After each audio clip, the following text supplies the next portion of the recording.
Perkenalkan, kami dari kelompok 2. Pada kesempatan kali ini kami akan mempresentasikan materi final project kami. Pengertian laporan perubahan modal adalah laporan keuangan yang menunjukkan perubahan modal pemilik selama satu periode akibat laba atau rugi setoran pemilik dan penarikan atau prive. Tujuan 1. Perubahan modal pemilik selama satu periode. 2. Sumber penyebab perubahan seperti laba atau rugi, setoran tambahan, dan prive. 3. Kondisi modal akhir yang dimiliki perusahaan. 4. Memberikan informasi bagi pemilik untuk menilai perkembangan usaha. 5. Menjadi dasar pengambilan keputusan terkait investasi dan kebijakan keuangan perusahaan. Manfaat laporan perubahan modal. Yang pertama, mengetahui perubahan modal dari awal sampai akhir periode. Yang kedua, menilai kesehatan keuangan usaha, apakah modal meningkat atau menurun. Yang ketiga, menjadi dasar pengambilan keputusan bagi pemilik atau investor. Yang keempat, melihat pengaruh laba rugi, setoran, dan prive terhadap modal. Yang kelima, membantu perencanaan keuangan untuk periode berikutnya. Dan saya Fernandito dari kelas 12, saya perwakilan dari kelompok 2. Di sini saya sedang bersama penjual pulut durian. Saya ingin bertanya kepada abangnya, Bang, gimana bang cara nilai usaha ini, lagi untung atau lagi rugi? Alhamdulillah untuk sekarang ini lagi untung. Cara lihatnya gimana bang? Gimana? Cara lihat lagi untung atau ruginya tuh gimana? Kalau melihat untung ruginya dari pulut sama durian yang bulan, kalau misalkan laku adalah untung. Oh. Terus gimana yang abang lakuin kalau usaha ini lagi rugi atau gimana? Kalau lagi rugi itu lagi nggak ada duriannya lagi angker lah. Kalau lagi nggak mantap itu rugi lagi. Oh. Terus kira-kira anggaran biayanya tuh berapa bang modalnya?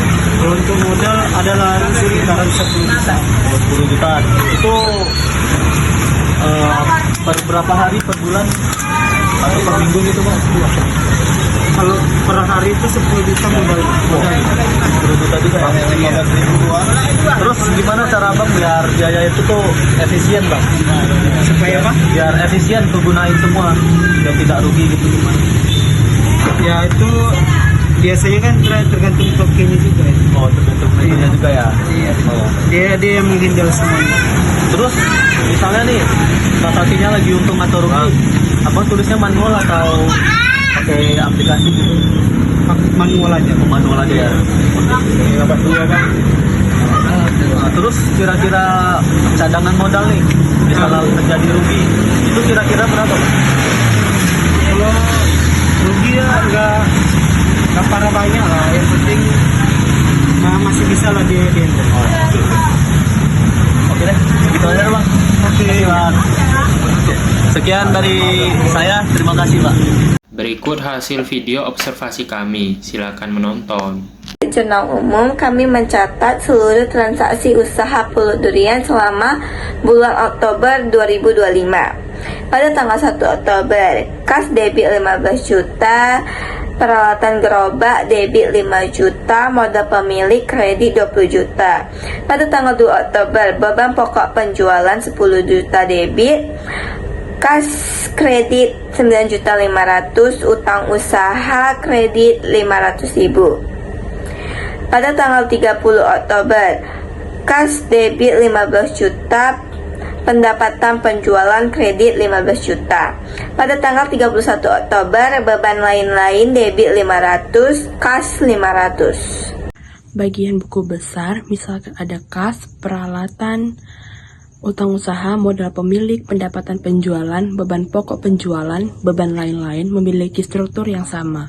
Misalkan, usaha pulut durian, nama akun, kas, periode Oktober 2025, format tabel yang muncul di file ada tanggal, keterangan, ref, debit, kredit, dan saldo. Setelah transaksi dicatat di jurnal umum, kami memindahkan transaksi ke buku besar. Setiap akun memiliki sheet tersendiri seperti kas, utang usaha, peralatan gerobak, dan sebagainya.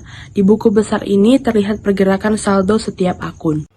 Neraca saldo ini berisi daftar semua akun beserta saldonya setelah diposting dari buku besar. Tujuannya memastikan total debit dan kredit seimbang. Usaha Pulut Durian neraca saldo periode Oktober 2025. Kas di debit 20 juta, peralatan gerobak di debit 5 juta, utang usaha di kredit 500.000, modal pemilik di kredit 20 juta, pendapatan penjualan di kredit 15 juta, beban pokok penjualan di debit 10 juta, beban lain-lain di debit 500.000. Jadi total dari neraca saldo tersebut adalah 35.500.000. Total debit dan kredit sama atau seimbang. Usaha Pulut Durian, neraca saldo disesuaikan. Periode Oktober 2025. Beban sewa di debit 1 juta. Sewa dibayar di muka di kredit 1 juta. Beban penyusutan peralatan di debit 500.000. Akumulasi penyusutan peralatan di kredit 500.000. Beban gaji di debit 1 juta. Utang gaji di kredit 1 juta. Total neraca saldo disesuaikan 2.500.000. Total debit dan kredit sama atau balance. Neraca lacur berfungsi menggabungkan neraca saldo, penyesuaian, saldo setelah penyesuaian, serta dasar untuk menyusun laporan laba rugi dan neraca. Ini mempermudah proses pembuatan laporan. Jumlah debit neraca saldo 35.500, kredit neraca saldo 35.500. Selanjutnya jurnal penyesuaian. Debit 2.500, kredit 2.500. Mencari NSD dengan cara menjumlahkan akun yang memiliki posisi debit-debit atau kredit-kredit. Mengurangkan akun yang berlawanan posisi debit-kredit dan memindahkan akun yang hanya ada di salah satu kolom langsung ke kolom NSD. Jadi, total akhir NSD debit 38 juta, kredit 38 juta. Selanjutnya menyusun tabel laba rugi ditentukan melalui total pendapatan dengan total beban atau biaya dengan hasil akhir debit 15 juta, kredit 15 juta dengan laba bersih 2 juta. Selanjutnya neraca.